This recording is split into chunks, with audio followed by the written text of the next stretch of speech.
Jasper is a bore. There you are, Jasper. You all right, darling? Oh, yes, I'm all right. Thanks. Perfectly all right. Just a bit tired, that's all. In fact, I think I may go home in a moment. I did rather promise Mother I'd tie up the branches of the nectarine tree against the garden wall before it got dark.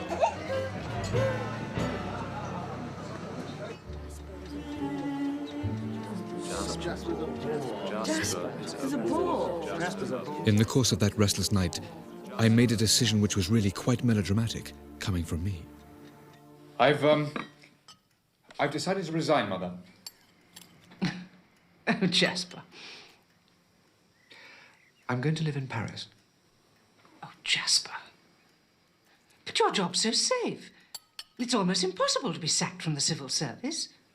Is that what I'm seeking out of life, Mother? Safety? I mean, am I that boring? I want to live. That's all very well, dear. We all want to live, but what will you live on? I'll paint. Oh, Jasper. Look, what is all this, oh, Jasper, Mother? I feel I have a genuine talent. Sorry.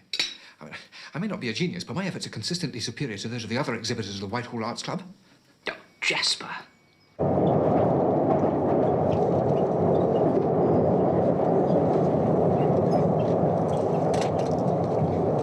Excuse me, madam. Would you care to take this seat? Thanks, ever so. Did you say something? Did you say there was another seat? No, ma'am. But I think this young lady's about to offer you hers. Aren't you? Don't mind. Thank you. Suddenly I realized that a new chapter in my life was about to open. My umbrella would have to go. Let this be the first gesture of revolt. À bas le parapluie.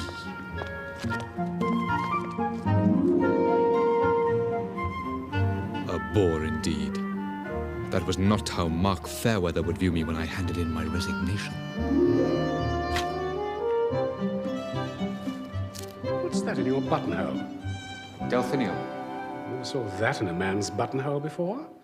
The flowers that bloom in the spring, tra-la. How would you like a complete change of routine? A break from all this? Out with the in-tray, out with the out-tray? Well, as a matter of fact, Mark, I would like a break, and I was intending to tell you today. I want to resign. No, can't have that. We have a job that's a little out of the ordinary. It requires tact and discretion, so I'm asking you to tackle it, Jasper. Oh. There's an outlying division of the ministry. It's very small, which seems to have become rather isolated from headquarters. It has a staff of only 3, an obscure university don called Pollux, a statistician called Quirk, and a female person. It's called Output Statistics. Its purpose was to collect and analyze the output of foreign publications, but frankly, it was set up rather hurriedly during the Battle of Britain and has never been screened for redundancy. What, since 1940? You mean the ministry has forgotten it for 17 years? Not forgotten, Jasper. Overlooked. It's quite different. They're in a big house on the border of Norfolk and Suffolk. It belongs to a backwoodsman peer, the Earl of Flamborough. Here's their output for the past 3 months. Good Lord. Now, I don't want to put words into your mouth. You have a completely free hand, of course, but it would do your career no harm at all if you were to find that its work during and immediately after the war was of immense value, but its usefulness is now over, and it should be wound up instantly. Oh, no, I don't think this is my cup of tea, Mark. You'll go tomorrow, take your painting kit. The place is called Ardy Hall. Good luck, Jasper.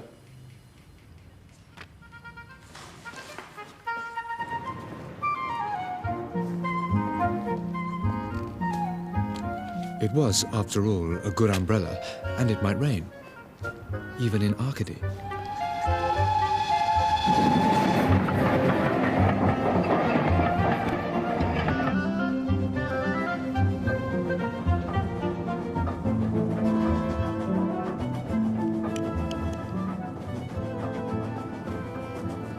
There's an unchanging look about this part of the world, isn't there? Oh, I do hope so. I can't bear to read about estates being broken up and all those lovely old houses going to rack and ruin or being given over to government departments or lunatic asylums.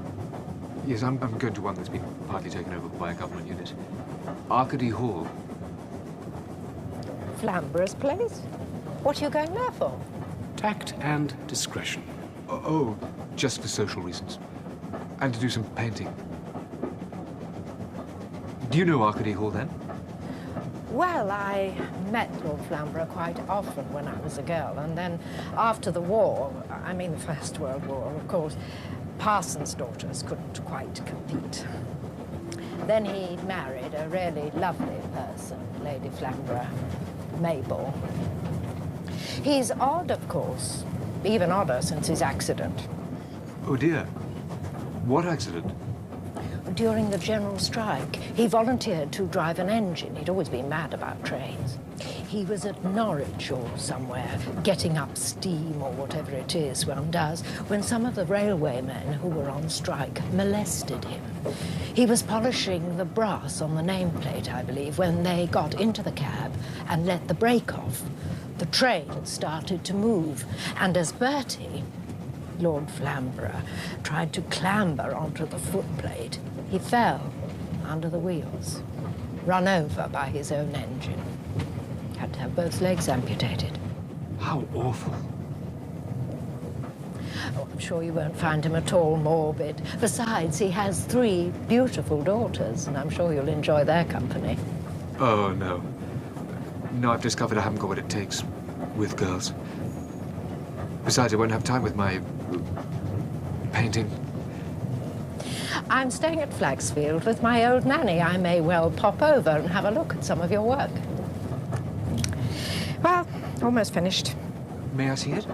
By all means. Though I'm afraid it may seem rather dull and old-fashioned to a young artist. Oh,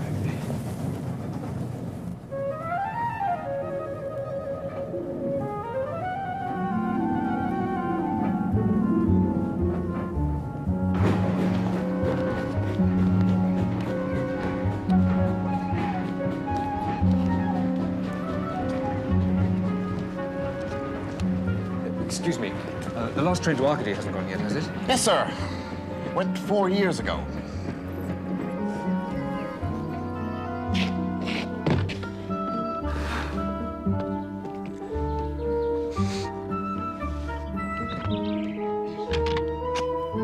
I had booked in at the Verley Arms, named after the family which had occupied Arcady Hall for 400 years.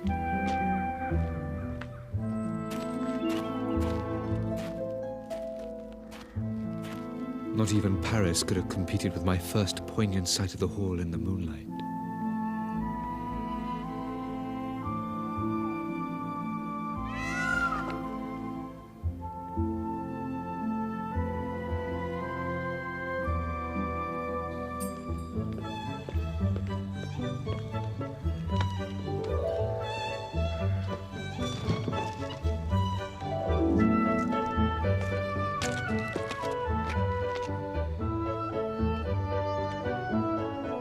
I set off eagerly the next morning. I had telephoned the professor and pretended that I was just making a casual visit. Would my powers of diplomacy be up to the task ahead?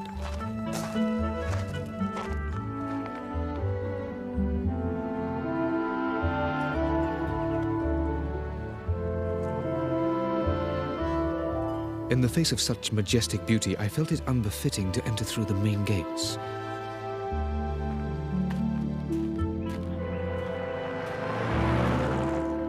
I found a more modest and altogether more suitable entrance.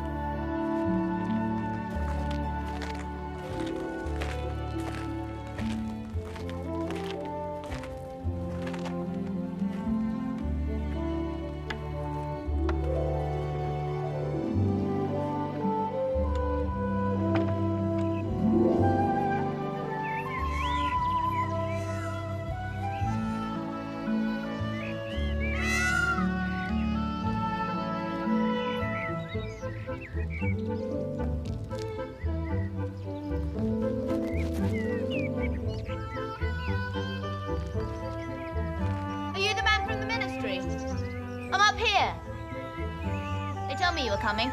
Wait a minute and I'll come down.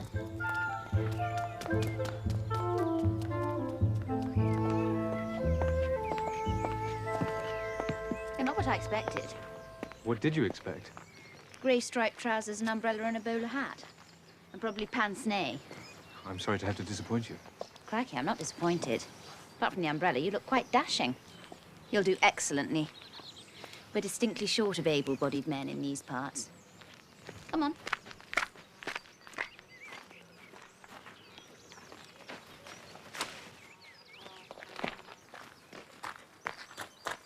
What's your name? Jasper Pye. And yours? Belinda. Ah, you must be one of Lord Flamborough's daughters. Yes, the wicked one. Are you married? No. Girlfriend? Not now. All clear then. Wizzo. I ought to try and find Professor Pollux, really. No good looking for him now. He's gone to Flaxfield to arrange about the marquee for the fete.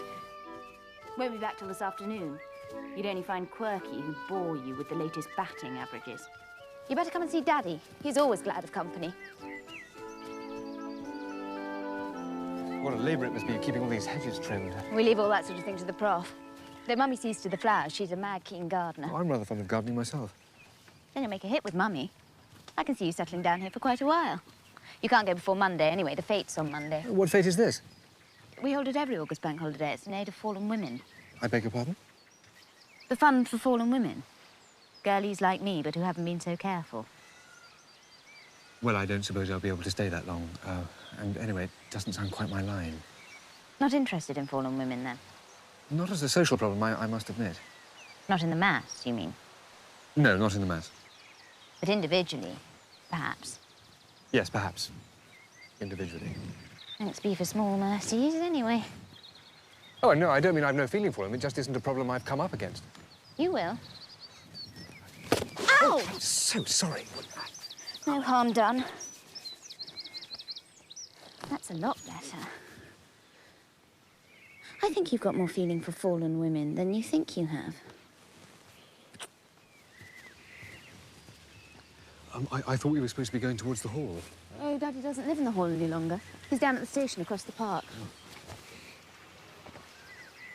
Belinda, will you stop spooning for a moment and help me with the bridge? Coming, Mummy.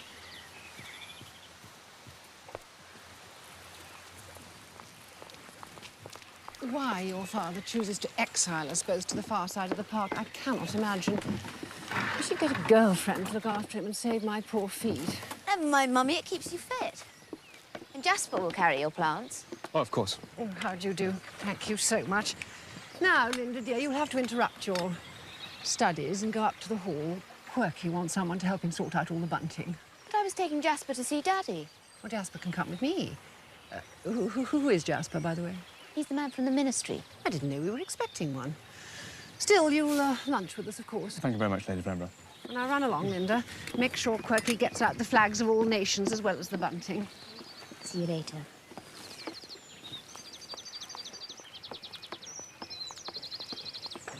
I didn't realise you were one of the Professor's people. I thought you were just one of Linda's suitors. I really must apologise, Lady Oh, Flamborough. no, that's quite all right. There's always plenty of lunch.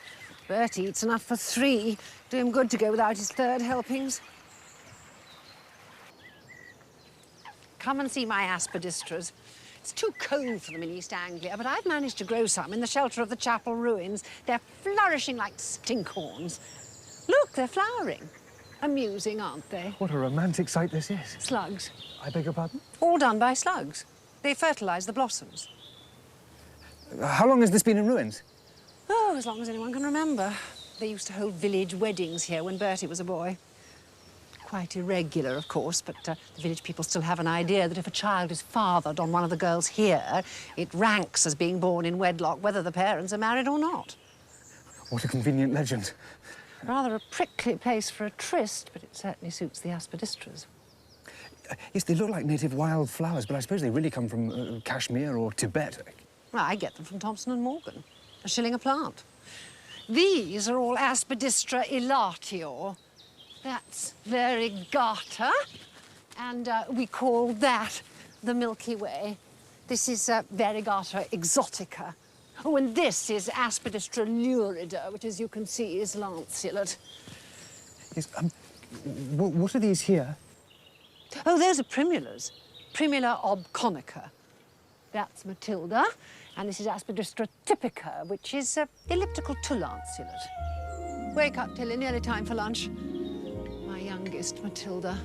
Funny girl. Spends all her time reading old-fashioned thrillers and waiting to be seduced by a sinister monk. She'll grow out of it.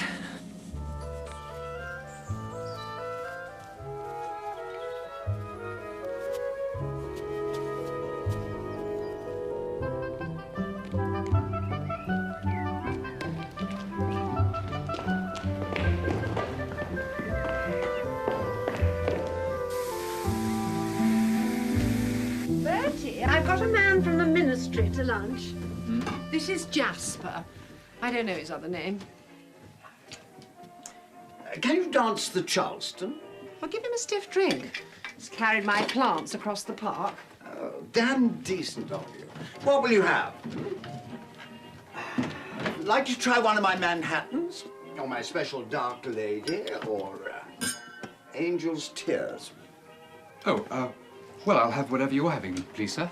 Oh, I think it should be a dark lady today. Sit down, dear boy. Thank you, sir. I take it you have a private coach on the line, sir? I own it. Oh, you own the coach? I own the railway. I bought the branch line, station and all, when they closed it. The railway people made me a present of the locomotive, and a fellow called Jones found the coaches in a siding in Palmer's Green. He's always got an eye for a bargain. The railway people said I could have them for a song, if I could get them here. Now, see how you like this. Thank you, sir. Yes, is one of the ingredients, Dubonnet? No, beetroot. It's cheaper. Delicious. How on earth did you get the coaches down here? Blackmail. The footplate men were threatening to come out on strike. Jones told the local branch of the union that he'd arranged for me to appear on television, waggle me stumps, and tell them how it was a railwayman's fault I lost my legs in 1926. I wouldn't have done it, of course, but they couldn't risk it. I ran the coaches down here while the strike was on. There was a lot of confusion on the railways at the time.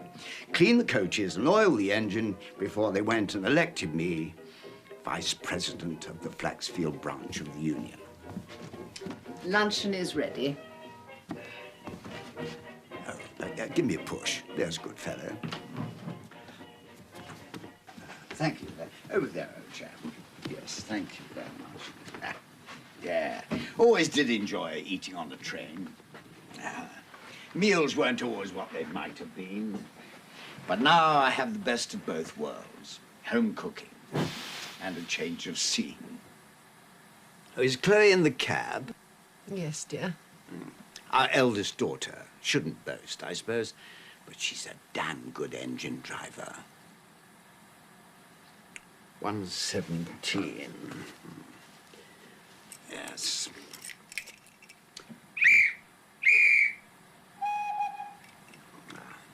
Care to flag her out? Oh, thank you.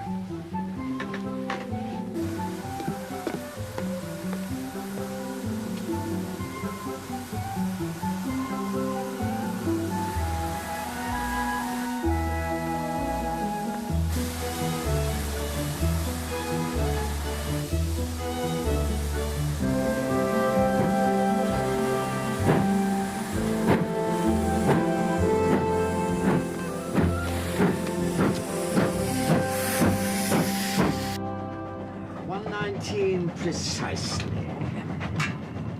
Will you have soup? It's mulligatawny. Thank you.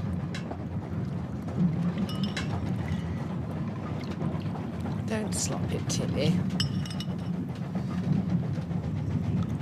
When you've done that, Tilly, go into the saloon and put Bughouse Blues on the phonograph. What have we here?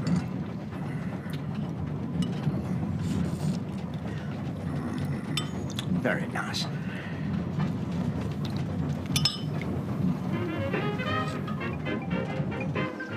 We ate a splendid four-course lunch, all served by Matilda, while the train made the journey to Flaxfield and back.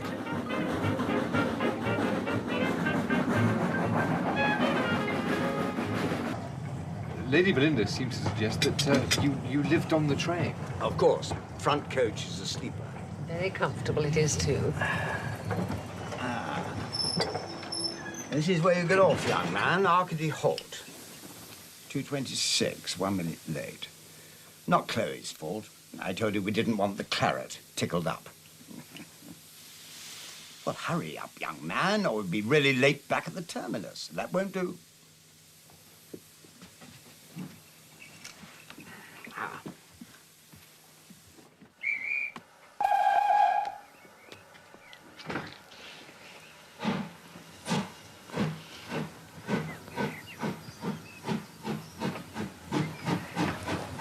Hello, I'm Quirk. I'm the archivist of the Department of Output Statistics. Hello, I'm Jasper Pye. The professor sent me along to welcome you. We heard on the grapevine you'd probably arrive on the Flamborough flyer.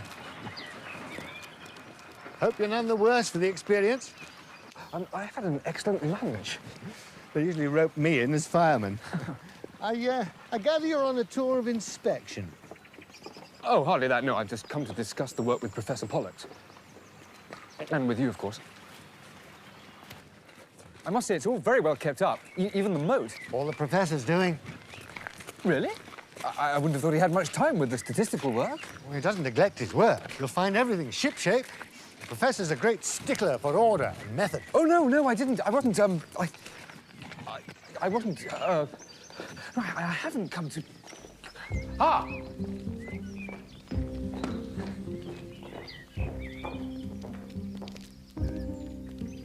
Welcome to Arcady, Mr. Pye. How do you do, Professor? I hope I haven't arrived at an inconvenient time. In Arcady, Mr. Pye, we are fortunate in having more time at our disposal than you restless people in London. Our place of business was erected some 470 years ago, more than 100 years before the fragment that remains of your palace in Whitehall. With so much time behind us, we should be churlish if we didn't spare a wee bit for so rare a pleasure as a visit from the ministry. Well, good. A clerk will show you to your room later. You will move out of the Valley Arms, won't you? Now we know that you're here. Before that, I will show you the office.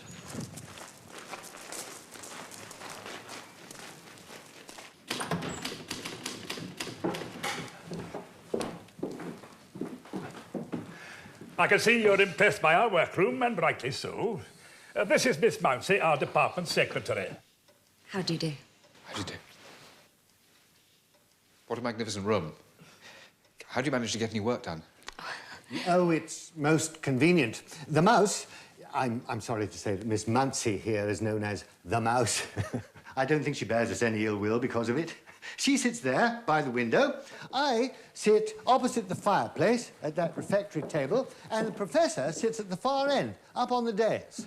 I always tell Quirk, when he has any bother with his firing system, one only has to look at the ceiling and one will find described, analysed, indexed and cross-indexed the human character in all its foibles and quirks. Foibles and quirks. Where do you keep all your files? These are the arms of the Verley family. They indicate the relationships by marriage on which the family fortunes were based. It is quite extraordinary, Mr. Pye, how the Verley family have kept itself to itself. It's fascinating. Where do you keep all your foreign publications? Since the 17th century, there has hardly been a single instance of a Verley marrying anyone who was not related to them. Lady Flamborough is second cousin to her husband. Their eldest daughter, Chloe, is married to her first cousin, Lionel Verley, who is heir to the title and estate. Hello again. Yes, hello again. Do you like being kissed? Well, yes, I mean, of course, What I mean is some men don't like being kissed. They prefer to do the kissing themselves. Oh, I see. You mean there's a difference between active and passive kissing? Yes, if you like to put it that way. I like both, as a matter of fact. First I like to be active, then passive, then both at the same time. Well, I suppose I should say that I like kissing more than being kissed. It's a more manly attitude, really, isn't it? But, though I wouldn't have dreamt of kissing you when I trod on your toe just now, I must admit I did rather enjoy being kissed by you. You ought to see how you like being the kisser instead of the one who's kissed. Ought I? Yes, you ought. In a moment, I'm going to offer you my lips or cheek or ear, whatever you choose. And I'll be jolly disappointed if you don't see how you like it. I wouldn't dream of disappointing you. Then which would you prefer? Lips, cheek or ear?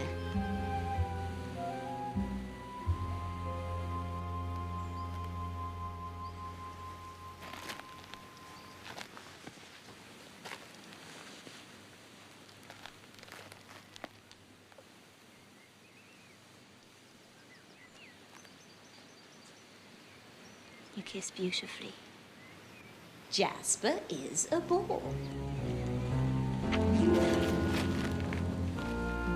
Suppose you're enjoying yourself too much to help me carry these plants, Linda. I promised to take them to a woman in the village.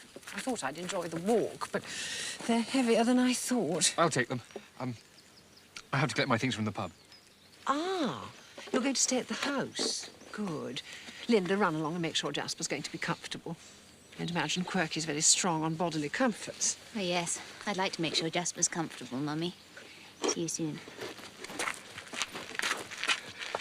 I really must apologise, Lady Flamborough. Oh, nonsense. You could possibly stay at the pub. No, I mean, for rather embarrassing meetings. I'm never embarrassed.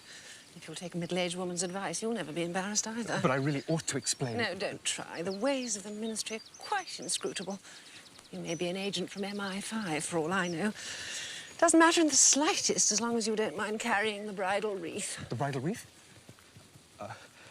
I have to tell you that the situation in which you found us was quite, fortuitous. Fortuitous? Amusing. I never heard it called that before. But tell me, how do you like the bridal wreath? Lady Flamborough, look, I have to tell you, I have no intention of getting married. No? Well, you can have one all the same. I'd give you that one if I hadn't promised it to a cottager in the village. You mean this pot plant? Is what is known as the bridal wreath. Spirea arguta. Oh, well, thank you very much, Lady Flamborough. I'd love one.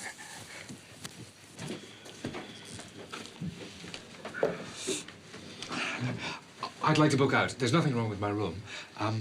It's just that I've been invited to stay at Ardy Hall. Not as the guest of Professor Duncan McAllister Pollux.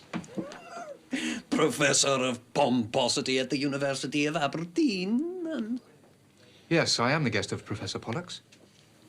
Well, my dear sir, kindly remember to spell it with a P and not a B.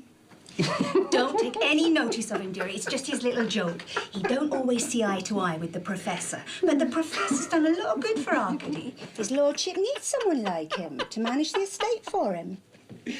Mr. Jones, what can I get you? Pint of pig's ear, please, Dimple. Evening, gents. Lovely time of year for the weather. Jones, are you the man who got the railway coaches for Lord Flamborough? So what if I am? I believe you have the collector's bug. I may have something for you. Oh, yes? I bought a ticket from Liverpool Street to Arcady yesterday. No, you can't have. The line ends at Flaxfield. The branch line to Arcady was closed 4 years ago. Yes, I didn't know that, and neither, it seems, to Liverpool Street Station. This is a collector's item. Liverpool Street to Arcady. And dated 4 years after they closed the line. This is the ticket equivalent of the unperforated stamp. What do you want for it? Oh, no, you're welcome to it. It's no use to me. Oh, much obliged to you, sir. I dare say you don't realise the value of a curiosity like this to a student of serendipity like myself. Serendipity? What the blazes is serendipity? Something naughty, I'll be bound. Serendipity is the lucky chance by which I picks up unconsidered trifles. And I don't mean picking up glasses in a bar. Hey? That's meant for me, is it? Steady. Mr. Jones was just having his little joke, like what you did earlier. I can take a joke as well as the next man, but if some tuppenny-halfpenny cockney pipsqueak who's only here on sufferance is going to make offensive remarks... Please, he was only joking. I don't want you to think I can't take a joke. Jones is all right, really. Thinks we're all a lot of old has-beens down here, and I expect he's right. But you see the family motto, the Burley family motto up there? Hic Manimus, here we stay. Relics, that's what we are. Collector's pieces. That's why this picker-up of unconsidered trifles finds us of interest. With something to stick in his scrapbook.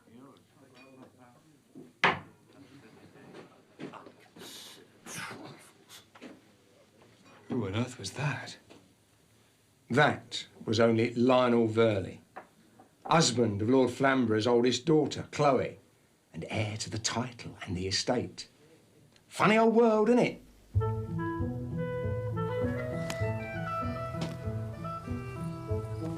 Hello. Oh, hello. Allow me. Oh, thank you. Do you bat or bowl, or both? I beg your pardon? I can see you're a cricketer. We shall be glad of you for the Flaxfield match on Saturday, our derby game. It's our 100th match this season. We're always short of players at harvest time. Well, I do play a bit. I suppose my batting isn't quite as indifferent as my bowling, but I'm totally out of practice. Naturally, that's what I've come to tell you. We're practicing now. Lionel, our champion batsman, is already at the nets. Oh, no, I hardly think he's in a fit state for cricket practice. I haven't any kit. Well, of course not. That's what I've come to tell you. I found you a spare pair of trousers and a pair of boots and a place to change. Oh, no, wait, I don't think... I really... No.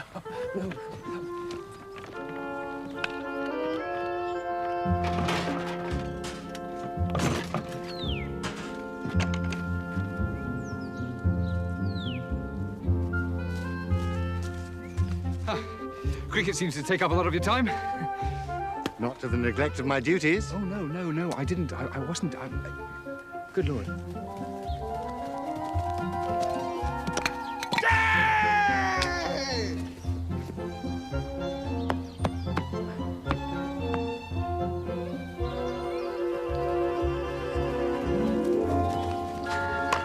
Classy.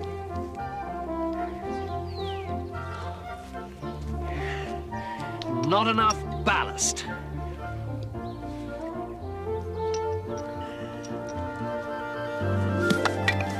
Yeah! Knocked him in the old Kent Road!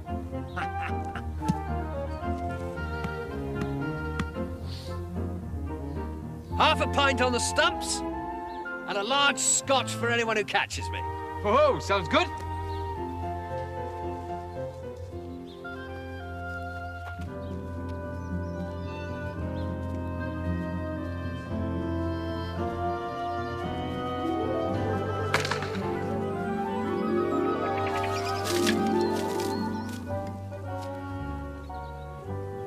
Never mind. It's your batting we're playing you for. Oh, it's a tradition of the club. We retrieve the ball ourselves when it's been hit into the woods.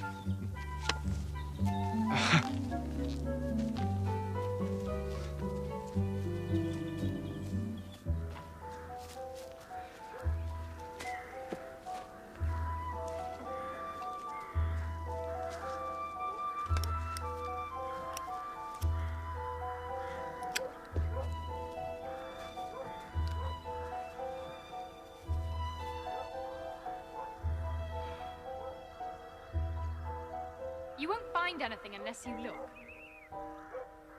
You won't hear anything unless you listen. Who is it? Who are you? Where are you? You won't find what you want by looking on the ground. Ah. You're in the tree, aren't you? Who are you? I'm the ghost of Bonnie Prince Charlie in the Boscobel Oak. It wasn't Bonnie Prince Charlie who sheltered in the Boscobel Oak, it was Charles II. And this is a beech tree. Ah. Well, I'm the ghost of Charles II, then.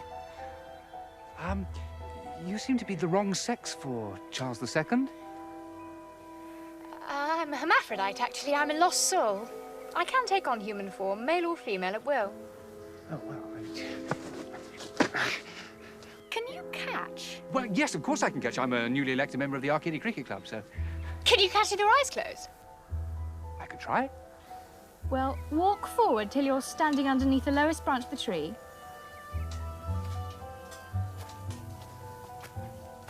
Hold out your arms. And close your eyes.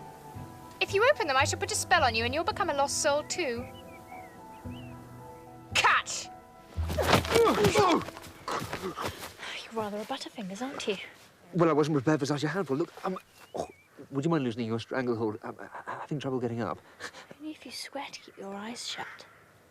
I swear.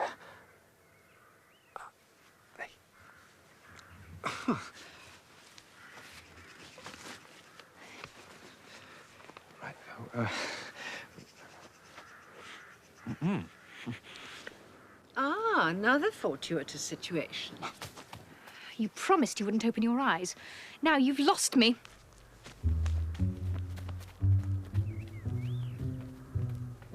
My cottager was delighted with the bridal wreath. Oh, good, good. I do hope your work is going well. Well, I don't seem to be having much time, really, what with one thing and another. Well, life can be so full, can't it? Is this what you were looking for? With your eyes shut?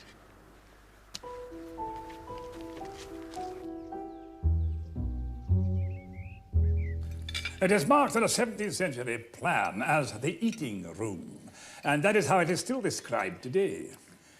Although the company that usually sits here consists of just 3 civil servants, we do respect tradition and adhere to the old terminology. I hope, Mr. Pye, you will not refer to it in your report as the canteen. Oh, no, my report will be concerned with the work done, not with the topography of the office. So you are going to write a report, Mr. Pye?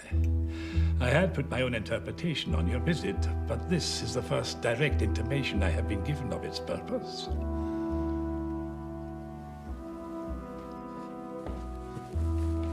Since you know that I'm preparing a report, perhaps we could discuss the unit's work now? No. Oh.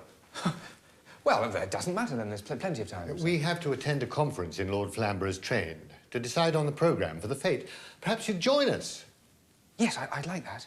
Aye, my dear Pye, you are going to join in, are you not? You too are an Arcady now.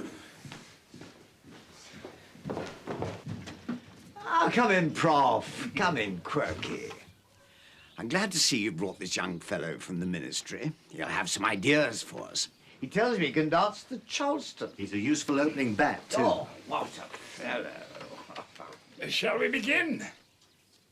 I should like to propose his lordship takes the chair. Seconded. Declined. I never could be trusted with fallen women. Let's take our orders from the Prof, as usual. The Lord has spoken. I have much pleasure in seconding the Professor for the chair of female delinquency. Agreed. Agreed. Lord, ladies, gentlemen, and Jones, I appreciate your confidence in me. The marquee and the catering are in hand, and I have arranged for the provision of a pig and a set of bulls with which to bull for them. I have also secured a Suffolk ham which will be suspended from a tree and awarded to the competitor who succeeds in pinking it with a foil or épée blindfolded. I hope you've arranged for the St. John's ambulance people to be present. We must have fireworks. Oh, that would come under any other ideas, Lady Belinda. We are at present considering the chairman's report. Her ladyship has agreed to organise the flower show, and the Lady Chloe is arranging a sweetie stall. I propose to call on Mr. Jones to put his talents as a salesman at our disposal and run a jumble sale. Jumble? Jumble, not on your live cock. Call it relics and curios, if you like, or treasure trove, not jumble. Right. That concludes the chairman's report. We come now to the next item on the agenda. Any other ideas? I believe you suggested pyrotechnics, Lady Belinda. Well, I think we should have fireworks.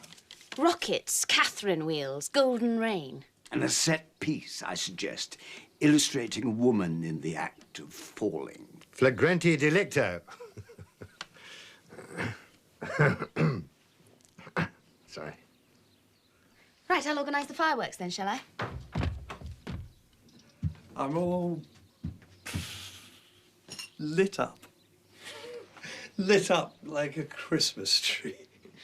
If you're talking of a firework display, I suggest all you need do is set a match to my breath.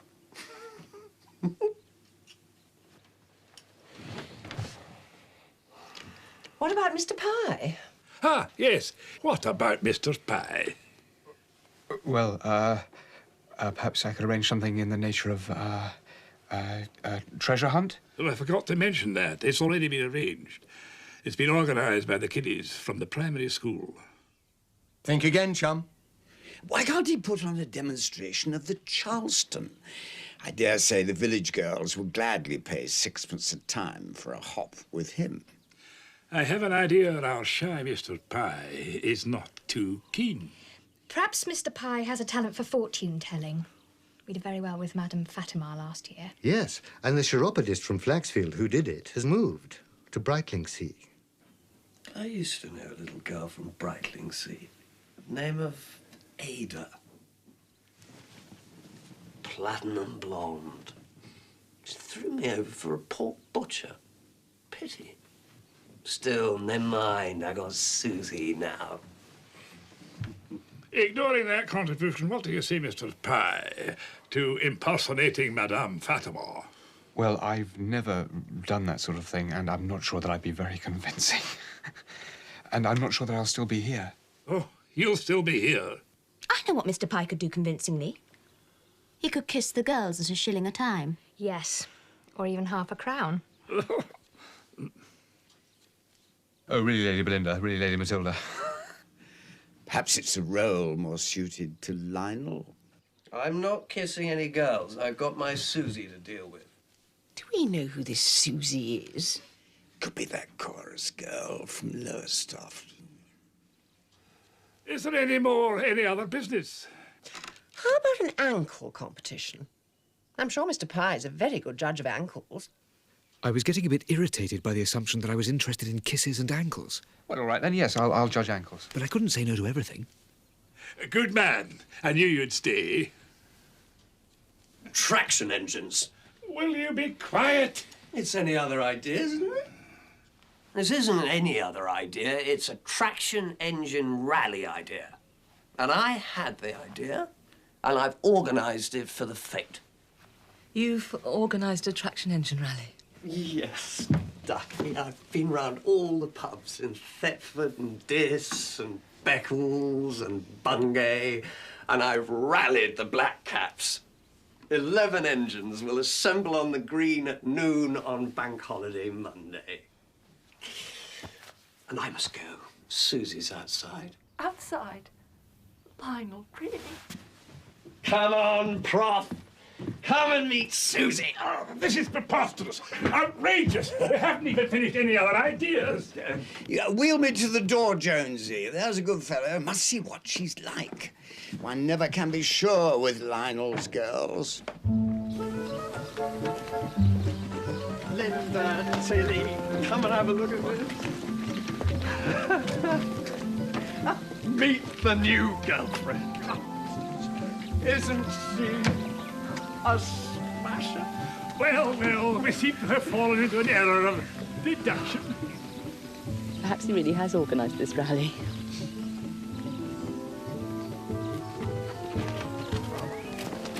Oh, not again. Will you help me get him home, please? Of course, Lady Clary.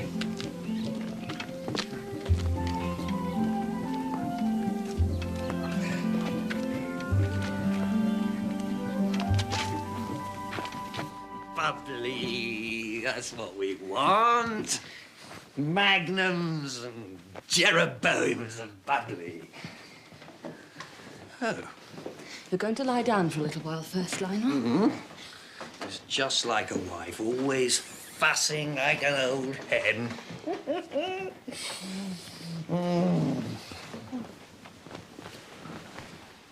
Will you bring me the brandy, ducky? You stay there, darling. I'll see if I can find some. He'll fall off to sleep now. He usually does. Thank you. Should we go down to the buttery and have a drink ourselves? I could do with one.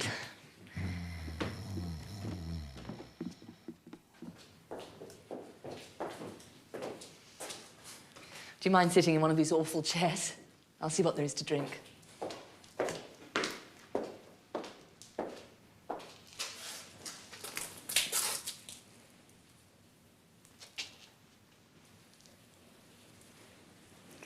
I keep the door locked when Lionel's in one of his states.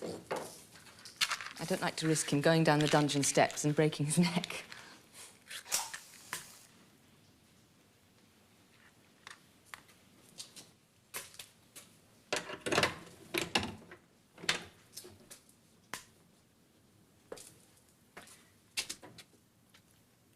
What fascinating names these rooms have.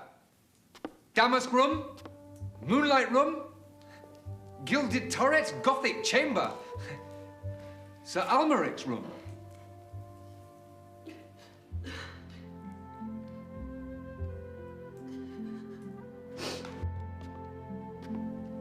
Are you all right?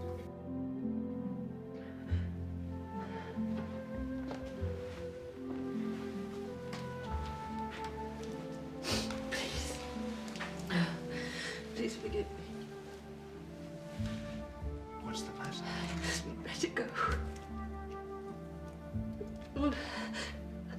Is it Lionel?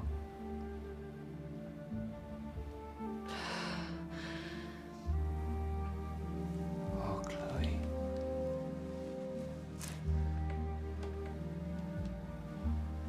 Poor Chloe. You are so